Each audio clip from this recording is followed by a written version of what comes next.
Section 1. You will hear a man telephone a travel company to book a holiday. First, you have some time to look at questions 1 to 4.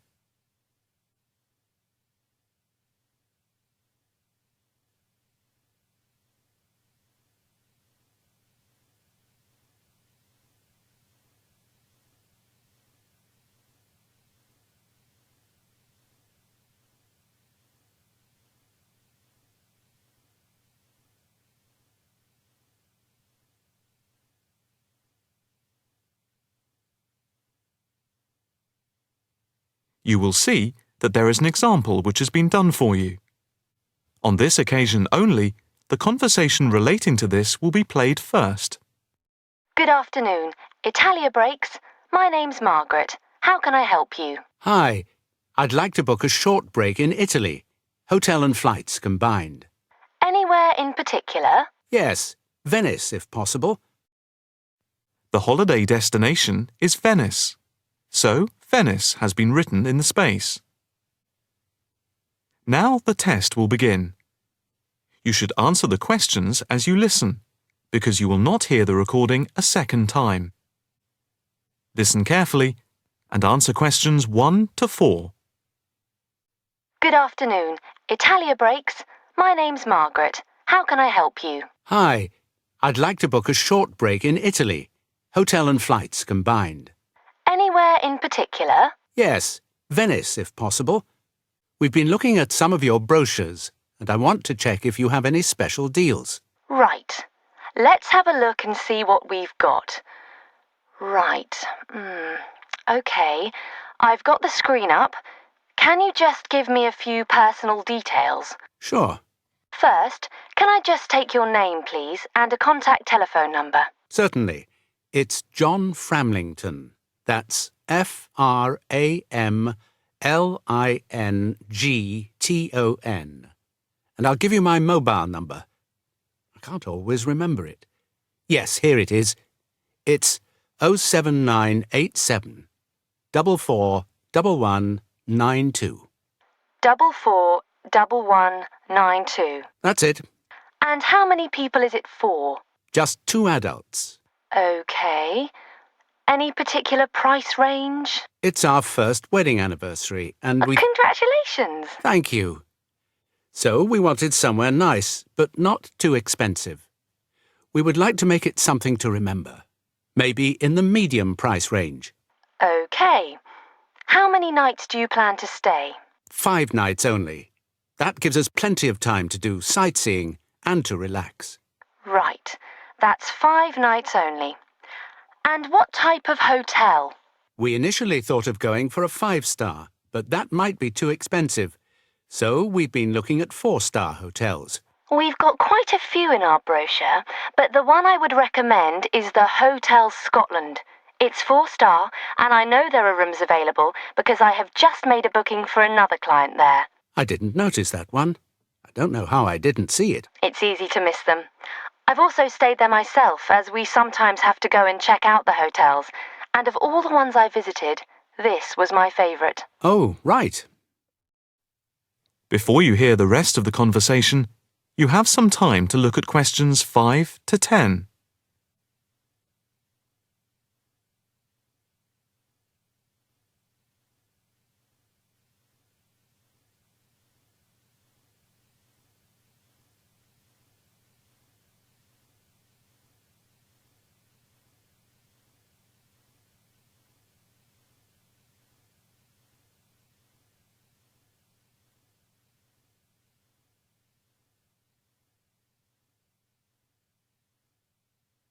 Now listen and answer questions 5 to 10.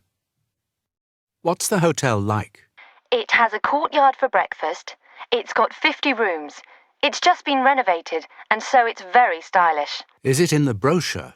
It's on page 63. Ah, yes. I can see it's right next to the railway station. But what appeals to me most of all is that the hotel's very convenient for all the water buses. And the idea of having a terrace with the room I really find very appealing. These are big pluses. It's probably the most central hotel we have. You might think it would be a bit noisy as it's in the main commuter area and a place where tourists go. But from experience, I can assure you the hotel is very quiet. Most of the rooms are facing away from the main thoroughfare. Can you tell me when you'd like to leave? The 17th of March. Coming back on the 22nd. Okay. I'll just check again if there are places available. 2 adults sharing. Hotel Scotland. Yes, that's gone through. Okay. And how much is the break, including flights? There's a special rate at the moment because it's off-season. For 5 nights, let's see, it's £716 for a double room and flights. That includes airport taxes, but not insurance. Each? No, for 2 adults sharing. That doesn't sound too bad at all. What reductions do you have at the moment? Well, if you make the booking before the 17th of February, you get a further 15% reduction, subject to availability. That's a big saving. Yes, it makes the price very reasonable indeed. Do you need travel insurance? Yes, I suppose we better had. For 7-day cover for both of you, it's £17.88. Okay. Do you want to book today? I think we should, but can I just check with my wife? Can you hold the booking for me? I can hold it until 1 p.m. Okay, that's fine. I'll get back to you immediately. I'll just give you a reference for the reservation. Okay. It's FAPSJM15. Thanks. I'll get back to you as soon as I can, and definitely before 1 p.m. This is too good an offer to miss. That is the end of section 1. You now have half a minute to check your answers.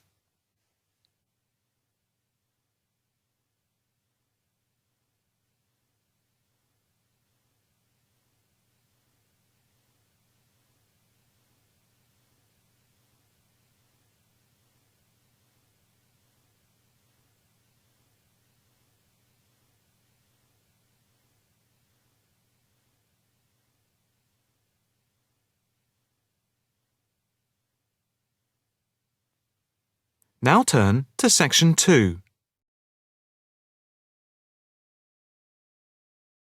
Section 2. You will hear a talk by a counsellor on plans for the development of an old industrial site. First, you have some time to look at questions 11 to 13.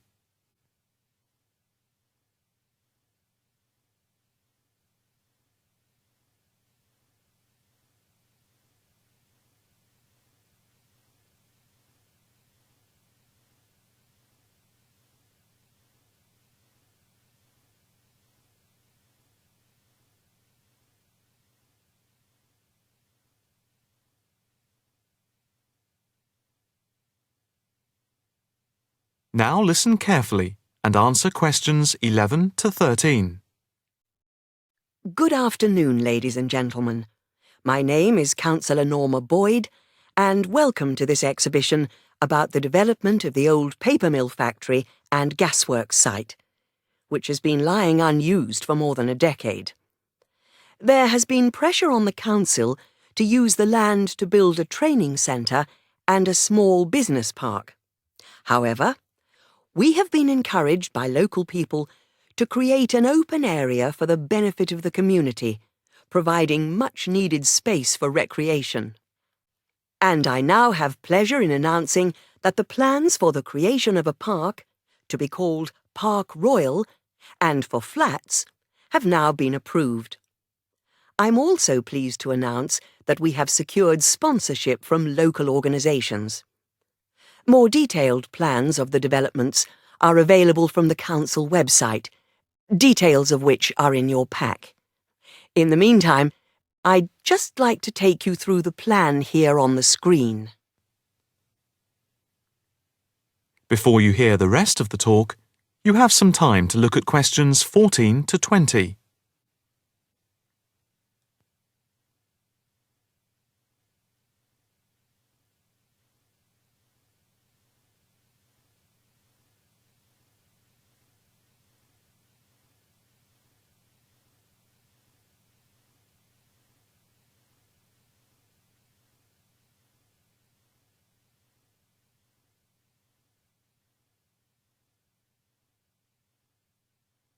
Now listen carefully and answer questions 14 to 20.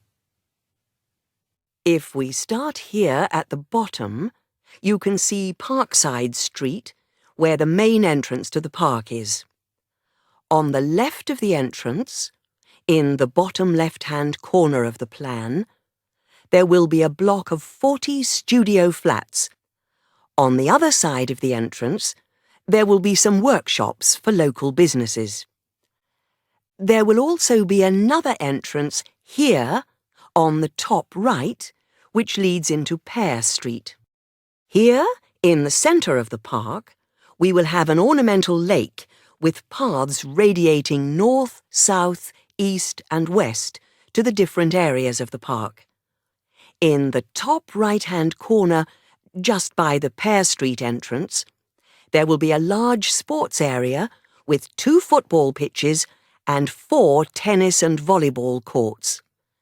Just here, beside the pitches, on the same side of the path, will be an outdoor swimming pool.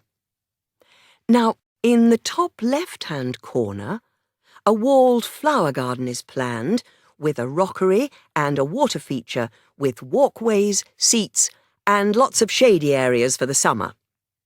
Next to this, a sculpture garden is also planned. Now, let's see.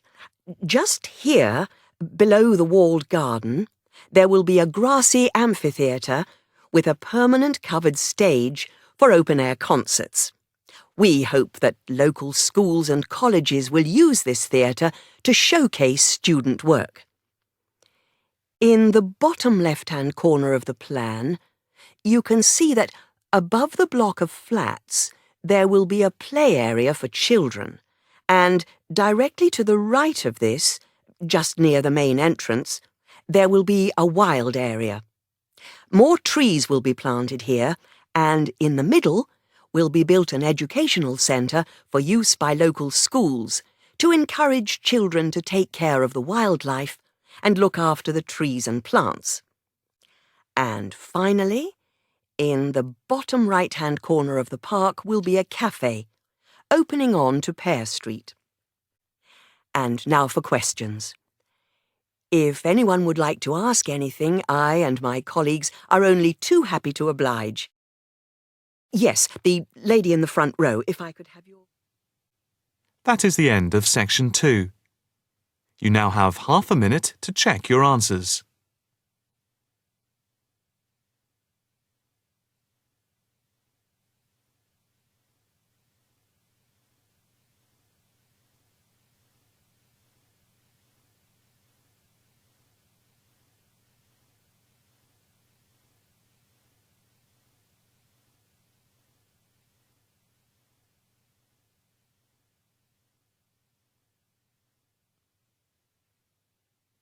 Now turn to section 3. Section 3. You will hear a female student inquiring about changing her course. First, you have some time to look at questions 21 to 25.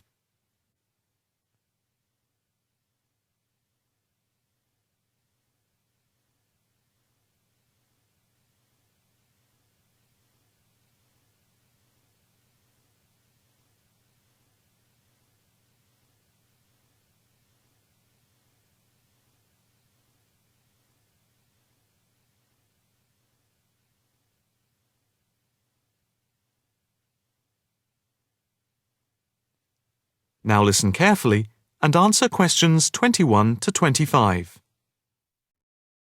Hi, my name is Rosanna McLaren. I'm a bit early, but I have an appointment to see the assistant registrar, Andy Matthews, at 10 a.m. Hi, I'm Andy Matthews. Nice to meet you. Nice to meet you. My tutor advised me to come to see you about changing my course. Yes, I've had an email from your tutor, David Vine. Let me just call it up. Here we are. It says, Tutee Rosanna McLaren is on the Wednesday part-time course and wants to change to the distance learning programme. Have you any problems with the course itself? Oh no, I love it. I think the course is really worthwhile. The theoretical sessions once a week on Wednesday from 10 a.m. to 3 p.m. are really good. You have 2 2-hour sessions then? Yes, that's it. And I have to say, I think the practical session from 4 through to 9 in the fashion workshops are also good fun. But I am finding it all very tiring, and it makes me too exhausted for my work on Thursdays and Fridays. You work the other 4 days of the week. Yes, and some Saturdays. I see. So, what do you want to do? I'd like to change to the program with the distance learning component instead of the Wednesday sessions. Yes, that is a possibility. I see from your tutor, Dr. Vine, that he has no problem with this, but you realise it's possible you'll have a different tutor. Yes, I'm aware of that. It's a shame because he's a very good tutor. What do I need to do now? First, we just need you to fill in this transfer form and the claim form for the reduction in fees. Oh, I didn't realize it was cheaper. Oh yes, it's £1,000 less a year. It gets even better. Can I start the distance learning program from now? I don't see why not. I just need to get a signature from your tutor, which should take only a short time. I'll email it to him now, and then he can sign it and put it in the internal mail. Okay. But I also need to go through with you what is involved in the distance learning program to make sure you are clear about everything. Well, I understand I attend the weekend course once a month, and that I can book a bench in the fashion workshop at any other time. You have a computer at home for the distance learning? Oh, yes. I have the necessary equipment for making video calls over the internet already. It's the flexibility of the distance learning over the internet that is very useful. And what makes it even more interesting is that I don't have to spend a lot of time traveling to and from the university on the Wednesday. I can adapt it to my own routine, as I will be able to do the theory over the internet from home when I want. The same is true of booking a tutorial online using Skype. Yes, it is amazing, isn't it? It's in its infancy, but it's been up and running for a year now, and it's going rather well. Can I just ask if it's possible to have a face-to-face tutorial at any time as well? There is no reason why you shouldn't be able to. Before you hear the rest of the conversation, you have some time to look at questions 26 to 30.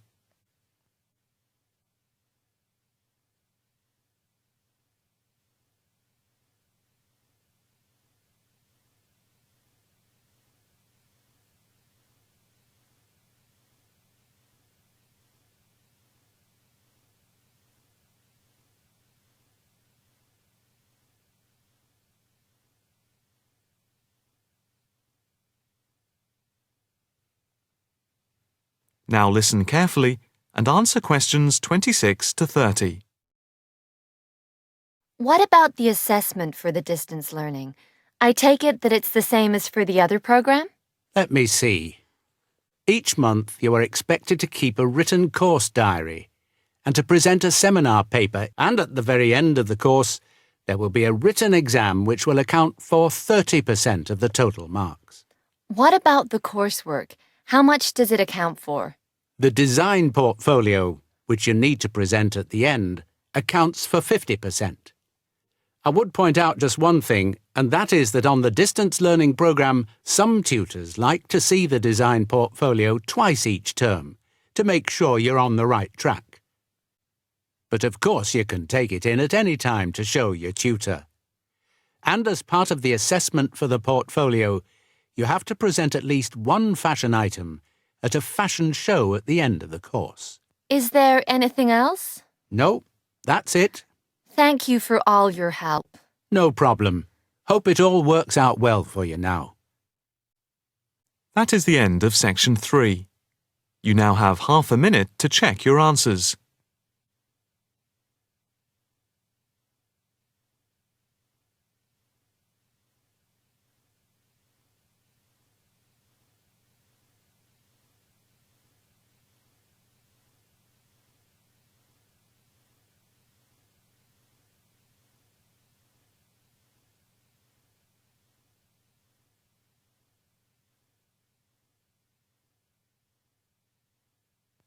Now turn to Section 4.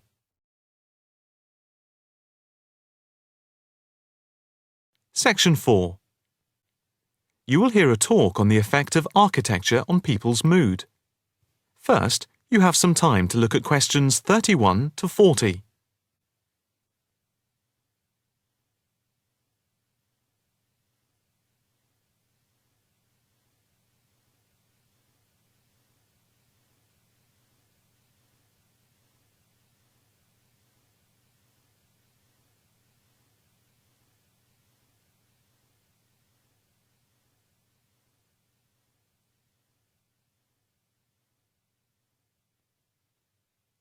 Now listen carefully and answer questions 31 to 40. My group has been doing a project on the importance of architecture in people's lives and whether it has any impact on the lives of people in general.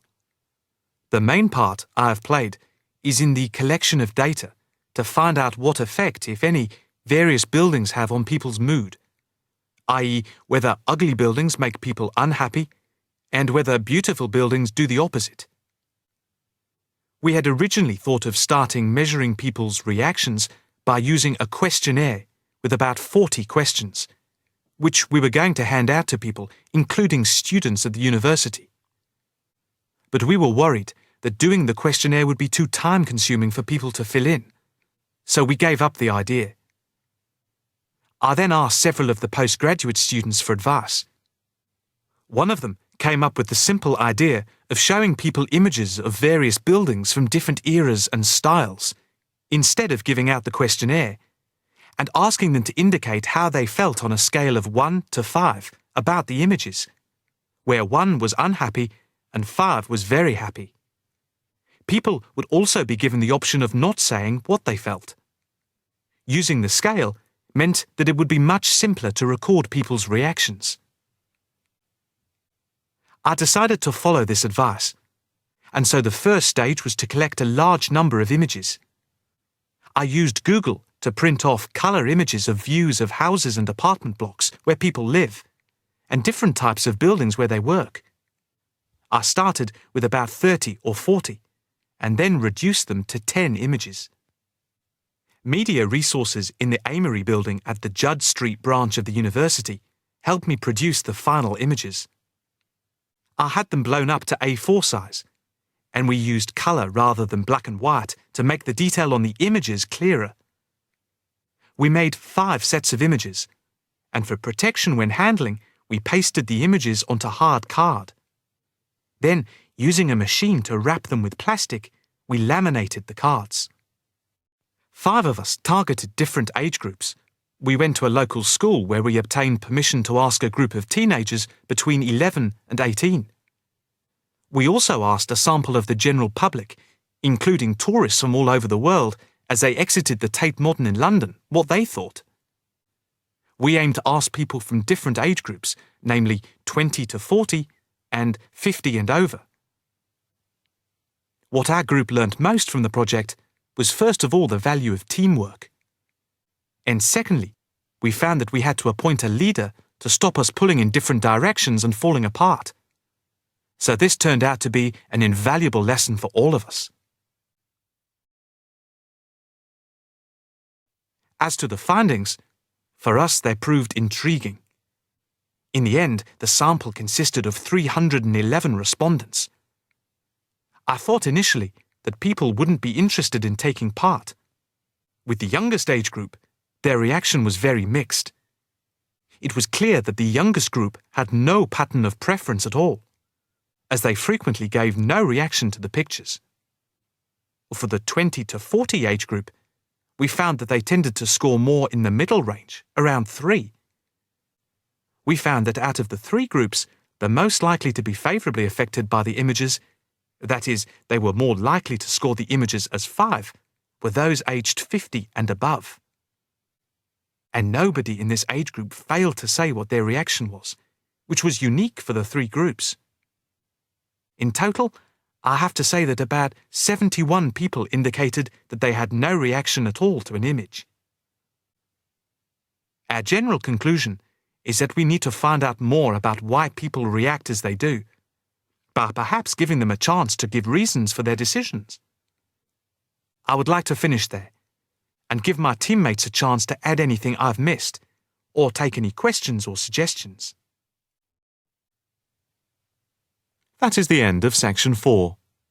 You now have half a minute to check your answers.